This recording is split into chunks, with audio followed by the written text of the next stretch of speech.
Morning students.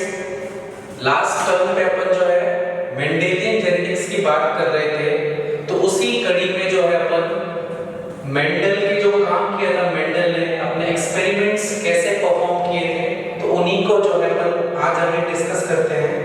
आज के lecture में अपन बात करेंगे कि मेंडल ने जो है एक जीन की वंशावृद्धि को कैसे एक्सप्लेन किया। एक जीन की वंशावृद्धि मतलब है अगर मेरे पास कोई एक जीन है तो एक जीन जो है एक पीढ़ी से अगली पीढ़ी में किस प्रकार स्थानांतरित होते हैं।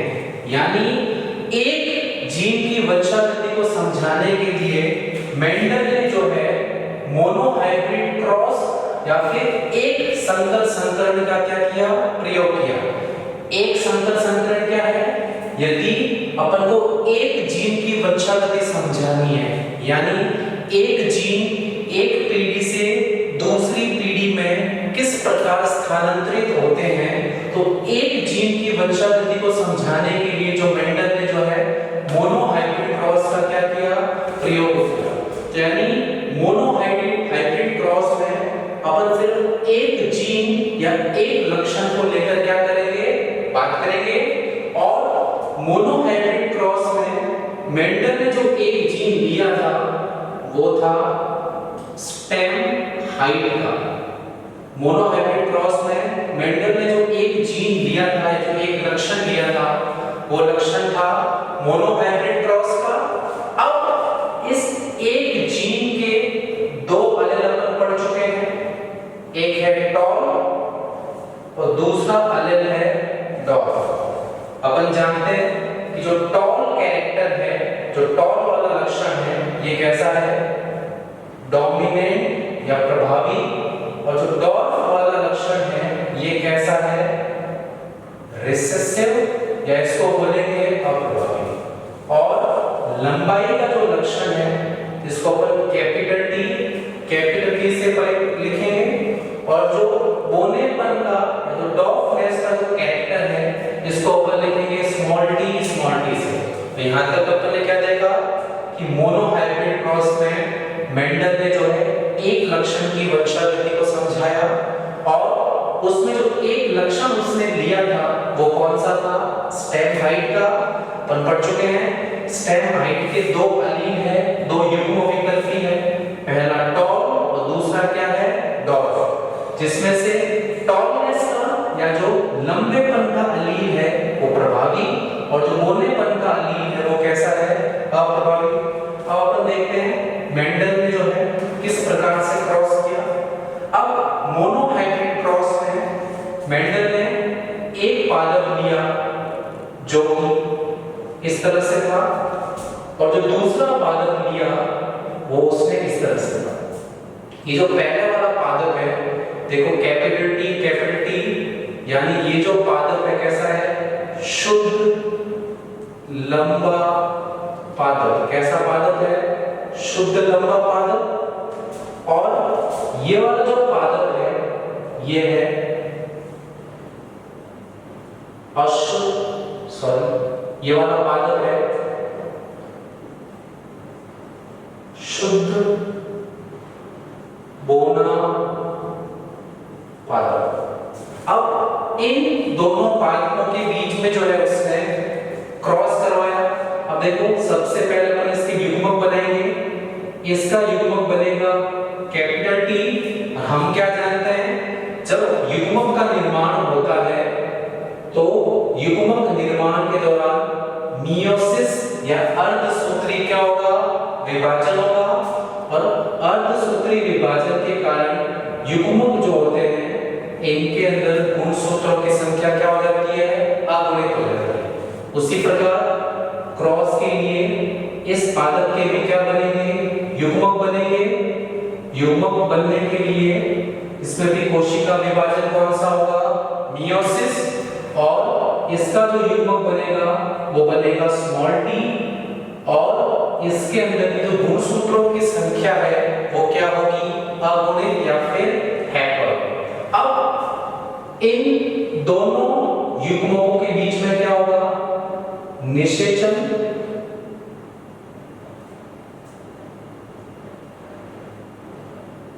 इन दोनों में क्रॉसिंग करवाई और निषेचन से यहां से आएगा कैपिटल टी और यहां से क्या आएगा स्मॉल टी। ठीक है, ये दोनों पैट्रक है।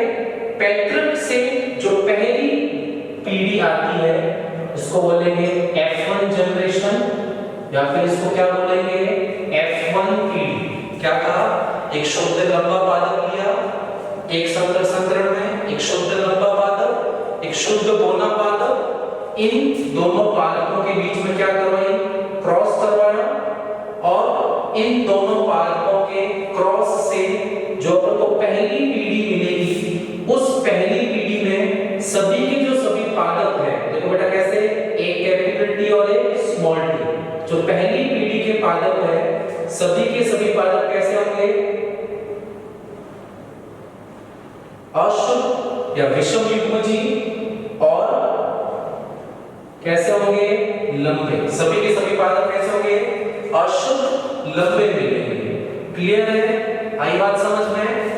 अब इसके बाद अपन आगे क्या देखेंगे, ये अपन को मिल गई F1 पीढ़ी। अब F1 पीढ़ी के बाद में मेंडल ने इन्हीं लक्षणों का जो अध्ययन है वो F2 पीढ़ी में भी जारी रखा। तो F1 पीढ़ी के बाद आपको जो है F2 पीढ़ी प्राप्त करनी पड़ेगी।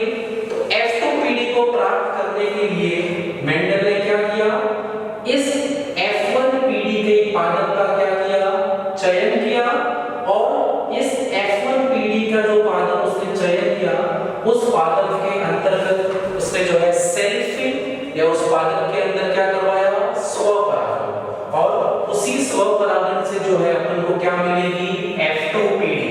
F2 पीढ़ी कैसे मिलेगी अपन को, कि जो F1 पीढ़ी है जिसके अंदर सारे के सारे पादप कैसे बने, अशुद्ध लंबे, इस F1 पीढ़ी के ही अशुद्ध लंबे जो पादप मिले हैं इनके बीच में अपन क्या करवाएंगे, सेल्फिंग या स्वपरागन कराएंगे और उसी स्वपरागन से जो है अपन को कौन सी पीढ़ी मिलेगी, F2। तो क्या करेंगे, जो F1 पीढ़ी के पादप है इनके बीच में अपन क्या करवाएंगे, स्वपरागन या इसको अपन क्या बोलेंगे, सेल्फिंग।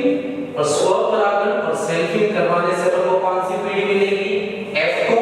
स्वपरागन किसके बीच में करवा रहे हैं, F1 पीढ़ी के पादप के बीच में। इस तरह से F1 पीढ़ी के पादप कैसे हैं, अशुद्ध लंबे, और F1 पीढ़ी के पादप के बीच में अपन क्या करवा रहे हैं, सेल्फिंग करवा रहे हैं। क्लियर। अब सेल्फिंग करवाने के बाद जो भी रिजल्ट आया वो अपन इस साइड में देखते हैं।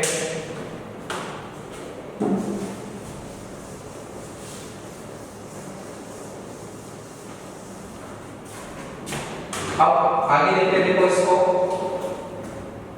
सेल्फिंग के लिए क्या लिया, F1 पीढ़ी के पादप के बीच में उसने सेल्फिंग करवाई, इस तरह से लिए पादप। अब देखो ध्यान से, यहां पर भी अपन को क्या बनाने पड़ेंगे, युग्मक बनाने पड़ेंगे। इस पादप में कितने युग्मक बनेंगे, दो, एक कैपिटल टी और दूसरा कौन सा बनेगा, स्मॉल टी। उस तरह से इस पादप के अंदर भी कितने युग्मक बनेंगे, दो युग्मक बनेंगे, पहला कैपिटल टी और दूसरा युग्मक कौन सा बनेगा, स्मॉल टी बनेगा। क्लियर। ये तो अपन ने इन दोनों ही पादप के क्या बना लिए, युग्मक बना लिए। युग्मक बनाने के बाद इन युग्मकों के बीच में अपन क्या करवाएंगे, निषेचन करवाएंगे। तो देखो कैसे करवाते हैं,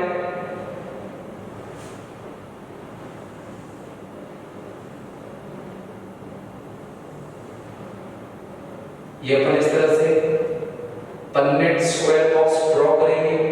अब इसमें करना है क्या, देखो एक तरफ मैं एक पादप के युग्मक लिखूंगा, जो दूसरी तरफ जो है मैं दूसरे पादप के युग्मक लिखूंगा। तो इधर मैं लिख रहा हूं, देखो इस पादप का युग्मक क्या है, कैपिटल टी और इसका क्या है, स्मॉल टी। उस तरह से यहां के युग्मक को इधर लिख रहा हूं, कैपिटल टी और स्मॉल टी। अब करना क्या, देखो इस जो ये वाला युग्मक है इसका निषेचन इसके साथ करवाएंगे, क्या बनेगा, कैपिटल टी। फिर इसका निषेचन इसके साथ करवाएंगे, क्या बनेगा, कैपिटल टी स्मॉल टी। इसका निषेचन इसके साथ करवाएंगे तो क्या बनेगा, कैपिटल टी स्मॉल टी। अब देखो आप में से काफी लोग ये भी सोच रहे होंगे कि सर ये स्मॉल टी है ये कैपिटल टी, तो इसको अपन ऐसे क्यों नहीं लिख सकते। तो देखो बेटा जेनेटिक्स का एक रूल है कि जो लक्षण प्रभावी होता है उसको हमेशा ही क्या लिखते हैं, आगे लिखते हैं। कैपिटल टी मतलब लंबापन और स्मॉल टी का मतलब क्या है, डॉर्फ या फिर बौनेपन का। तो टॉलनेस का जो युग्म विकल्पी है ये प्रभावी है, तो उसको हम हमेशा ही कहां लिखेंगे, आगे। इसीलिए जो है इस को अपन कभी भी इस तरह से नहीं लिख सकते। क्लियर। अब इसको जो अपन किसके साथ करवाएंगे, इसके साथ में, तो अपन को आखिरी पादप जो है किस प्रकार का मिलेगा, इस प्रकार का। यहां तो कोई दिक्कत है किसी को, कुछ नहीं। क्या अपन है कि जो F1 पीढ़ी का जो पादप है उसमें से उन्हीं पादप के बीच में अपन ने क्या करवाया, स्वपरागण कराया, और स्वपरागण से जो है अपन को इस तरह से रिजल्ट जो मिला है, 3 तरह के पादप मिले हैं। और ये जो पीढ़ी मिली है अपन को, इस पीढ़ी को अपन क्या बोलेंगे, F2 पीढ़ी। ये कौन सी पीढ़ी है, F2 पीढ़ी। अब ध्यान से देखें F2 पीढ़ी में कौन कौन से पादप मिले अपन को, पहला कैपिटल टी, दूसरा पादप मिला है कैपिटल टी स्मॉल टी, तीसरा पादप मिला है कैपिटल टी स्मॉल टी, और जो चौथा पादप मिला है वो है स्मॉल टी और स्मॉल टी। अब अगर इन पादपों को देखें तो देखो बेटा जो पहला वाला पादप है ये वाला पादप कैसा मिलेगा, होमोजाइगस है, दोनों समान है। और कैसा है, टॉल है। ये कैसा है, हेटेरोजाइगस है, विषम युग्मजी। ये भी कैसा है, विषम युग्मजी। तो ये दोनों पादप कैसे हैं, हेटेरोजाइगस या विषम युग्मजी। और हेटेरोजाइगस होने के साथ साथ ये भी पादप कैसे होंगे, टॉल। अब ध्यान से देखना ये ऐसा क्यों है कि एक प्रभावी और एक अप्रभावी। जब प्रभावी और अप्रभावी दोनों युग्म विकल्पी साथ साथ होते हैं तो इसमें से वही लक्षण अभिव्यक्त होते हैं जो कि कैसे होते हैं, प्रभावी। जैसे इसमें टॉल और डॉग दोनों ही युग्म विकल्पी उपस्थित हैं, लेकिन हम जानते हैं कि जो टॉलनेस का युग्म विकल्पी है वो कैसा है, प्रभावी है। तो ये जो पादप है ये दोनों के दोनों कैसे होंगे, टॉल। ये वाला जो पादप है ये कैसा होगा, होमोजाइगस। और होमोजाइगस होने के साथ साथ अपन को कैसा मिलेगा, डॉग। तो F2 पीढ़ी के अंदर जो है अपन को 3 तरह के पादप मिले, जिसमें से एक समयुग्मजीय लंबा पादप है, 2 विषमयुग्मजीय लंबे पादप है, और जो एक पादप मिला है अपन को वो है समयुग्मजीय गौना पादप। तो इस तरह से अपन को F2 पीढ़ी में जो है 3 तरह के पादप मिले हैं। अब अगर इनका मैं अनुपात लिखूं, रेशियो लिखूं, तो देखो सबसे पहले मैं इसकी बात करूंगा, फिनोटाइप रेशियो। अब देखो फिनोटाइप का मतलब होता है, इधर देखते हैं रेशियो की बात करें। सबसे पहले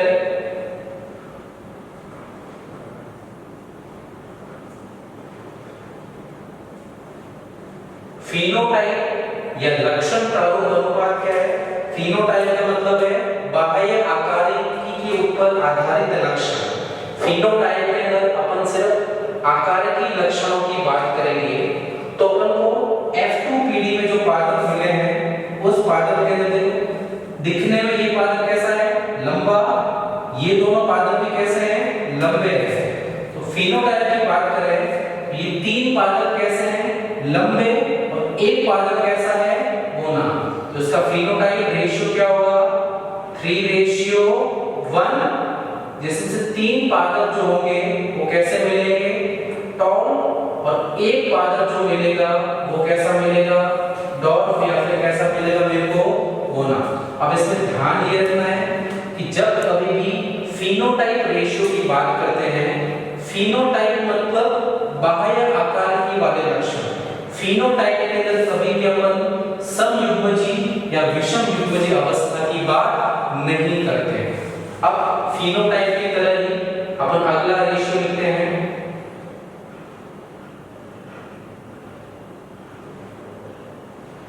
जीनोटाइप रेशियो।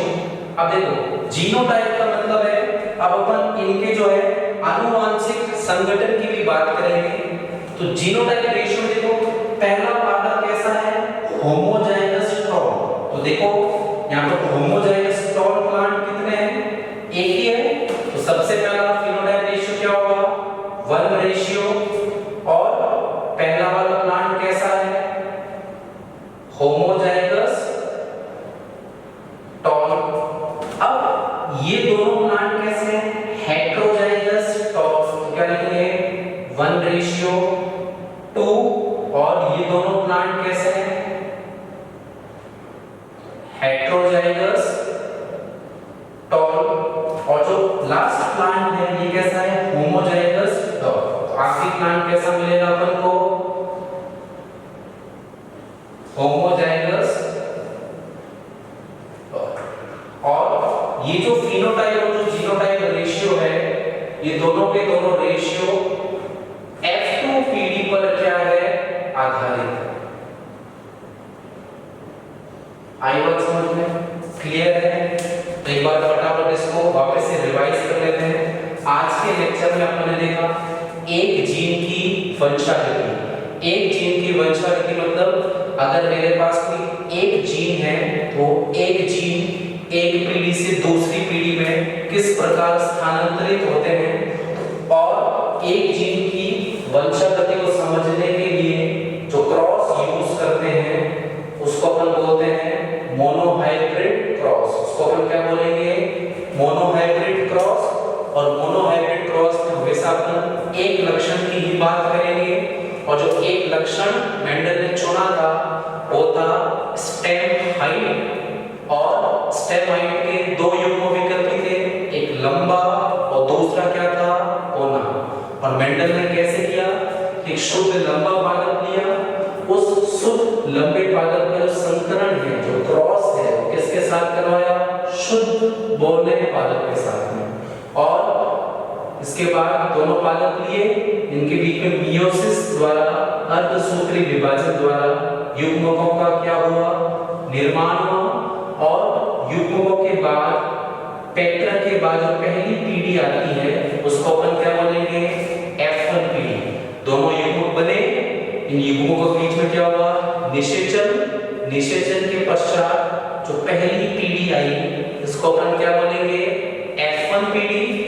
F1 पीढ़ी में सभी के सभी जो पादप थे वो कैसे थे, अशुद्ध। अशुद्ध होने के साथ साथ कैसे थे, लंबे। लंबे क्यों थे, अभी बताया था कि जब प्रभावी और अप्रभावी दोनों युग्म विकल्प साथ साथ आते हैं तो वही लक्षण अभिव्यक्त होता है जो कि कैसा होता है, प्रभावी। तो ये जो पादप है कैसे बने, अशुद्ध लंबे, F1 पीढ़ी।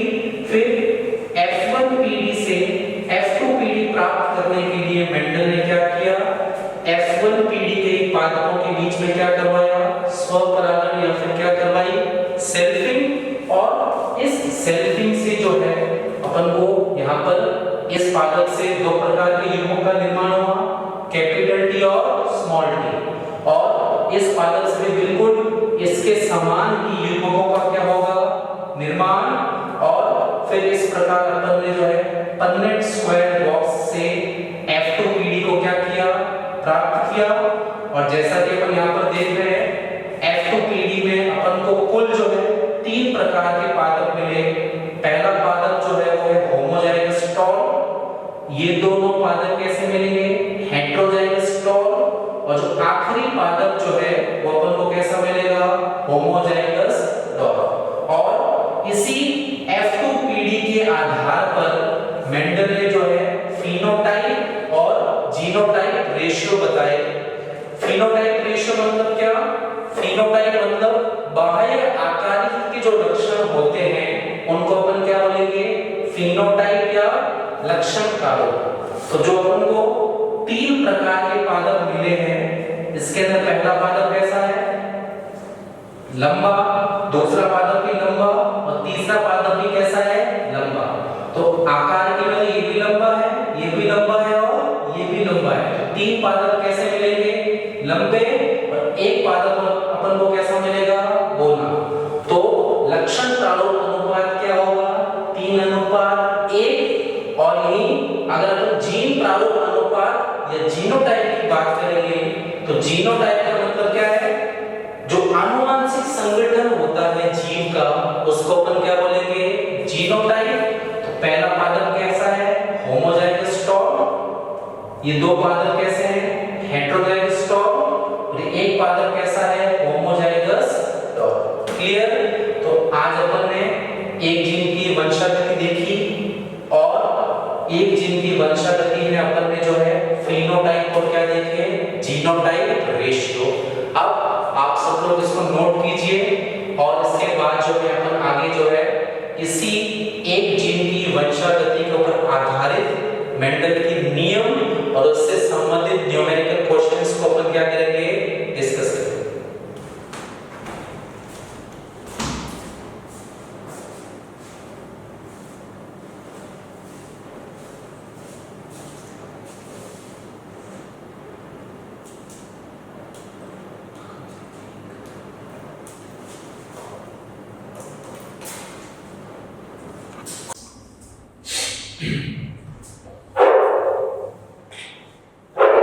स्टार्ट करें आगे।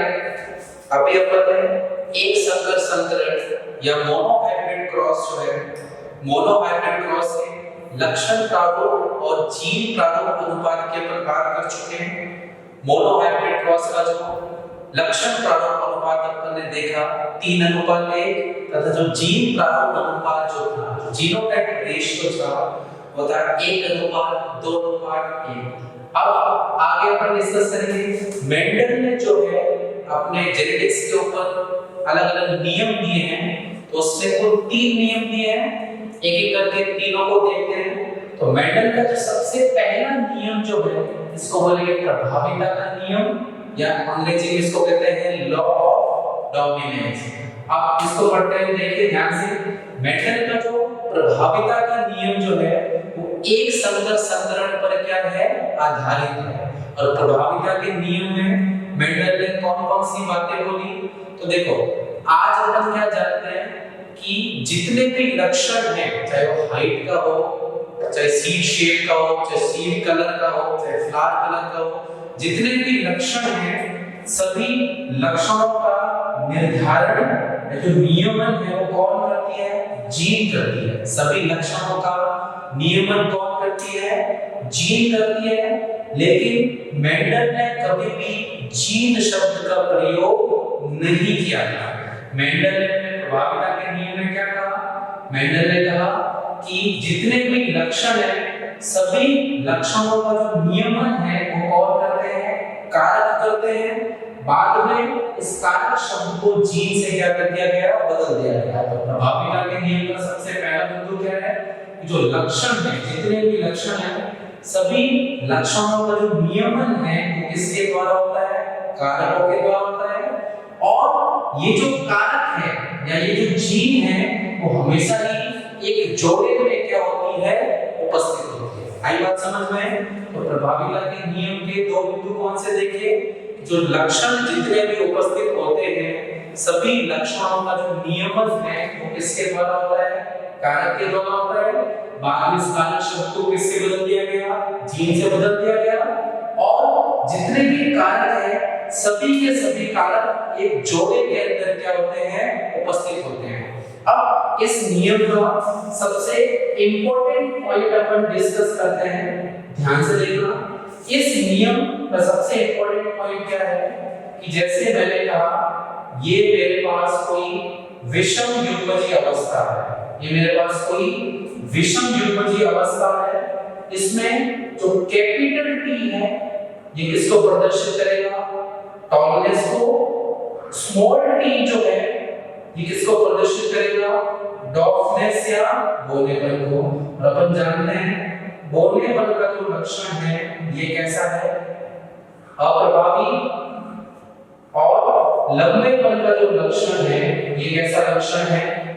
प्रभावी लक्षण है। ठीक है, और अपन ने देखा है कि ये वाला जो पादप है दिखने में कैसा होगा? लंबा होगा। ये भी कैसा होगा? लंबा होगा। यहाँ तक पर बात कर चुके हैं। अब ध्यान से देखना, प्रभाविता का नियम का ये बिंदु क्या कहता है कि अगर अपने पास में विषम युग्मजीय अवस्था है और विषम युग्मजीय अवस्था के अंदर जो लक्षण अभिव्यक्त होता है, विषम युग्मजीय अवस्था में जो लक्षण अभिव्यक्त होगा, तो जो लक्षण अभिव्यक्त होगा, अभिव्यक्त होने वाला लक्षण क्या कहलाएगा? प्रभावी लक्षण। और जो लक्षण अभिव्यक्त नहीं होगा उस लक्षण को अपन क्या बोलेंगे? अप्रभावी लक्षण बोलेंगे। जैसे यहाँ पर टॉम और डॉग, इस विषम युग्मजीय अवस्था में टॉम और डॉग दोनों ही लक्षण उपस्थित हैं, लेकिन अभिव्यक्त कौन सा वाला है? लंबेपन वाला, टॉलनेस वाला। इसीलिए इस लंबेपन के लक्षण को अपन ने क्या कहा है? प्रभावी। और जो अभिव्यक्त नहीं हो रहा है उसको अपन ने क्या बोला है? अप्रभावी। क्लियर है? तीसरा बिंदु क्या कहता है कि अगर अपने पास में विषम युग्मजीय अवस्था है और उस विषम युग्मजीय अवस्था में जो लक्षण अभिव्यक्त होता है वो लक्षण क्या कहलाएगा? प्रभावी लक्षण। और जो लक्षण अभिव्यक्त नहीं होता है उस लक्षण को अपन क्या बोलेंगे? अप्रभावी लक्षण बोलेंगे। अब ये तो प्रभाविता का नियम। अब यहाँ पर अपन कुछ कंडीशंस देखेंगे, कुछ शर्तें देखेंगे जिनके आधार पर अपन बोलेंगे कि प्रभाविता के नियम का पालन हो रहा है या फिर नहीं। ध्यान से देखें, अगर प्रभाविता का नियम लग रहा है तो प्रभाविता के नियम के लिए दो शर्तों का पालन होना क्या है? जरूरी है। प्रभाविता के नियम के लिए पहली शर्त क्या है कि अगर आप किसी भी क्रॉस में दो पैतृक ले रहे हो तो उन दोनों पैतृक में से एक पैतृक का जो लक्षण है वो F1 पीढ़ी के अंदर अभिव्यक्त होना क्या है? अनिवार्य है। क्या कह रहा कि प्रभाविता का नियम लगने की सबसे पहली शर्त क्या है? जैसे आपने मानो पहला पैतृक लिया इस प्रकार से, लंबा पादप है ये, दूसरा पैतृक लिया इस प्रकार से, ये कैसा पादप है? डॉल्फ। और ये कैसा है? टॉल। यहाँ से अपने युग्म बनाया कैपिटल टी, यहाँ से युग्म क्या बनाया? Small T. और इनके बीच में संकरण से जो F1 पीढ़ी बनेगी वो इस प्रकार से बनेगी F1 पीढ़ी। और F1 पीढ़ी का जो पादप है ये कैसा होगा? टॉल। देखो अपन ने एक पैतृक लिया था टॉल, एक पैतृक लिया था डॉल्फ, और जो F1 पीढ़ी है इसमें क्या हुआ? दोनों में से किसी एक पैतृक का लक्षण क्या हो रहा है? अभिव्यक्त हो रहा है। यही नियम कहता है कि प्रभाविता का नियम लगने की सबसे पहली शर्त क्या है कि जो आप दो पैतृक लेते हो उन दोनों पैतृक में से किसी एक पैतृक का जो लक्षण है वो F1 पीढ़ी में अभिव्यक्त होना क्या है? अनिवार्य है। इसके अलावा दूसरी शर्त क्या है कि जो F2 पीढ़ी होगी उसके अंदर लक्षण प्रारूप अनुपात जो है हमेशा ही क्या होगा? 3:1। अगर F2 पीढ़ी में लक्षण प्रारूप अनुपात 3:1 होगा तभी ये नियम क्या करेगा? काम करेगा। तभी देखो यहाँ पर सबसे पहला बिंदु क्या लिखा गया है कि ये वाला जो नियम है किसके ऊपर आधारित है? एक संकर संकरण के ऊपर आधारित है। क्यों? क्योंकि एक संकर जो संकरण है उसका लक्षण प्रारूप अनुपात क्या होगा? 3:1। क्लियर? इस नियम के लगने की दो शर्तें कौन सी है? पहली कि जो आप पैतृक ले रहे हो उन दोनों पैतृक में से किसी एक पैतृक का जो लक्षण है वो F1 पीढ़ी में आना क्या है? जरूरी है। साथ साथ में जो F2 पीढ़ी है उसका लक्षण प्रारूप अनुपात कितना होना चाहिए? 3:1।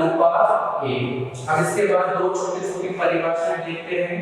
एक अपन देखेंगे डोमिनेंट यानी प्रभावी युग्म विकल्पी और रिसेसिव एलील यानी अप्रभावी युग्म विकल्प।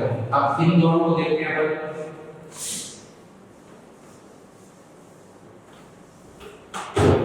अब ध्यान से देखना कि डोमिनेंट अलील क्या है, कि ऐसा युग्म विकल्पी जो समयुग्मजी और विषमयुग्मजी, जो समयुग्मजी और विषमयुग्मजी दोनों ही अवस्थाओं में क्या होता है, अभिव्यक्त होता है, उसको अपन क्या बोलेंगे, डोमिनेंट। और जो केवल समयुग्मजी अवस्था में अभिव्यक्त होगा उसको अपन क्या बोलेंगे, रिसेसिव। उसको अपन क्या बोलेंगे, रिसेसिव। उदाहरण देखो, जैसे मेरे पास अभी देख रहे हैं टी पादप है, ये कैसी अवस्था है, समयुग्मजी। ये कैसी अवस्था है, विषमयुग्मजी। और ये कैसी अवस्था है, समयुग्मजी। अब देखो कैपिटल टी, ये वाला पादप कैसा होगा, लंबा। ये पादप भी कैसा होगा, लंबा। तो ये दोनों पादप कैसे हैं, लंबे हैं या फिर टॉल है। और ये वाला पादप कैसा है, बोना है। अब ध्यान से देखें कि जैसा कि अपन ने 7 लक्षण वाले टेबल में देखा था कि जो लंबेपन का जो लक्षण है ये कैसा है, प्रभावी। और जो बोनेपन का जो लक्षण है ये कैसा है, अप्रभावी। तो ध्यान से देखें। अब इसी से अपन ये वाला पॉइंट समझेंगे कि जो डोमिनेंट अलील है, जो प्रभावी लक्षण है, प्रभावी लक्षण यहाँ पे कौन सा है, लंबेपन का, कि जो प्रभावी लक्षण है ये समयुग्मजी तथा विषमयुग्मजी दोनों ही अवस्थाओं में क्या होंगे, अभिव्यक्त। देखिए यहाँ पर जो प्रभावी लक्षण है वो समयुग्मजी अवस्था में भी है और विषमयुग्मजी अवस्था के अंदर भी है। जबकि जो रिसेसिव या जो अप्रभावी लक्षण है, अप्रभावी लक्षण हमेशा समयुग्मजी अवस्था के अंदर ये क्या होंगे, अभिव्यक्त होंगे। आई बात समझ में, क्लियर। तो अपन ने डोमिनेंट और रिसेसिव अलील की डेफिनेशन है कि डोमिनेंट अलील कौन से, ऐसे अलील जो समयुग्मजी और विषमयुग्मजी दोनों ही अवस्थाओं में अभिव्यक्त होते हैं, उनको अपन क्या बोलेंगे, डोमिनेंट अलील। और जो केवल समयुग्मजी अवस्था में अभिव्यक्त होंगे उनको अपन क्या बोलेंगे, रिसेसिव अलील। क्लियर। अब उसके बाद देखेंगे अगर आप प्रभावी लक्षण है उस प्रभावी लक्षण को जो है अपन किन-किन बिंदुओं की सहायता से क्या कर सकते हैं, ज्ञात कर सकते हैं। तो सबसे ज्ञात करने का सबसे पहला बिंदु तो क्या है कि अगर मेरे पास कोई दो पैतृक है और उन दोनों पैतृक में से पहली पीढ़ी में, दोनों पैतृक में से यदि F1 पीढ़ी में कोई लक्षण अभिव्यक्त हो रहा है तो वो लक्षण कैसा होगा, प्रभावी। जैसे मैं बार-बार समझा चुका हूं, एक बार वापस देख लेते हैं। जैसे टॉल है, ये डॉफ है, ये दोनों पैतृक हैं। और अगर अपन इनकी F1 पीढ़ी देखें तो इनकी F1 पीढ़ी में पादप कैसे मिलेंगे, विषमयुग्मजी, लेकिन कैसे होंगे, लंबे। कैसे होंगे, लंबे। यानी ये जो पादप लिया था ये कैसा था, लंबा। और ये वाला पादप कैसा है, तो और ये जो पीढ़ी है अपन जानते हैं कौन सी पीढ़ी है, F1 पीढ़ी। तो जो दोनों पैतृक लिए हैं, दोनों पैतृक से F1 पीढ़ी में जो लक्षण अभिव्यक्त हो रहा है वही लक्षण क्या कहलाएगा, प्रभावी लक्षण। ज्ञात करने के सबसे पहला बिंदु क्या है कि F1 पीढ़ी में जो अभिव्यक्त हो रहा है वो लक्षण कैसा कहलाएगा, प्रभावी। दूसरा बिंदु जो विषमयुग्मजी अवस्था में अभिव्यक्त होगा उस लक्षण को भी अपन क्या बोलेंगे, प्रभावी। विषमयुग्मजी मतलब इधर देखें टॉल और डॉफ दोनों ही अलील एक साथ साथ उपस्थित है।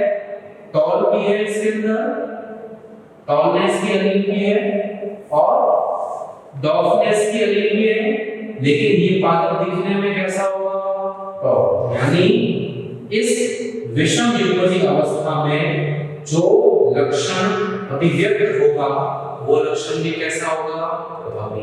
और तीसरा क्या है कि वह लक्षण जो अधिक आवृत्ति में मिलेगा वह भी कैसा होगा, प्रभावी। प्रभावी लक्षण के 3 बिंदु कौन कौन से हैं कि जो F1 पीढ़ी में अभिव्यक्त हो रहा है वो लक्षण भी क्या है, प्रभावी। दूसरा लक्षण क्या है कि जो विषम युग्मजीय अवस्था में जो है अभिव्यक्त होगा वो लक्षण भी क्या है, प्रभावी। साथ साथ में जो अधिक आवृत्ति में मिलेगा उसको भी अपन कौन सा लक्षण बोलेंगे, प्रभावी लक्षण।